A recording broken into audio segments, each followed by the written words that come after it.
Hi, so I wanted to share a couple of things about plaster in the clay studio that you may or may not be aware of. The first thing is plaster and clay don't mix. So any time that I do any plaster work in my studio, I'm very cautious to clean up afterwards, the floor, all of the table surfaces, everything. The other thing is that the water that I use to do that cleanup, or even just in the process of other cleanup things regarding plaster, I take outside. And I rinse the buckets and I dump the water outside. It does not go down the sink. This one isn't hooked up. This is going to be my slip casting bin, but it doesn't go in my sink. And the reason for that is that it will just completely plug a sink. It does not wash through the pipes.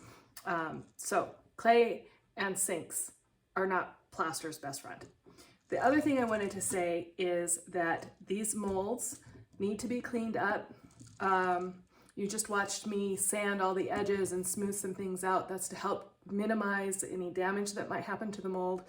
And in the process of that, I noticed that the one mold that I poured first, this one, is softer than the other mold that I poured, which is this one, the smaller one, when I realized I didn't need to have such a gigantic mold,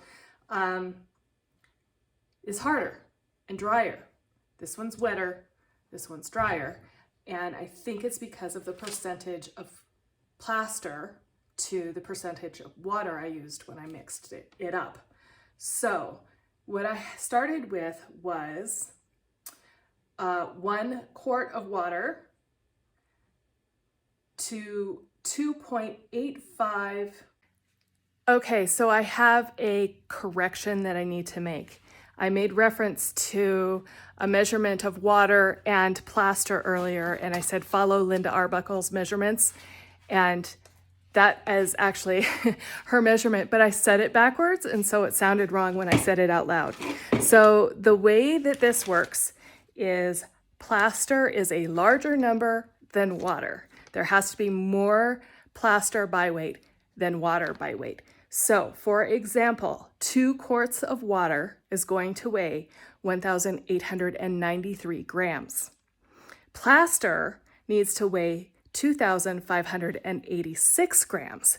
So that is the recommendation in this PDF that Linda put together when she was teaching, and she made it available online. So I just wanted to make that correction. Thanks very much.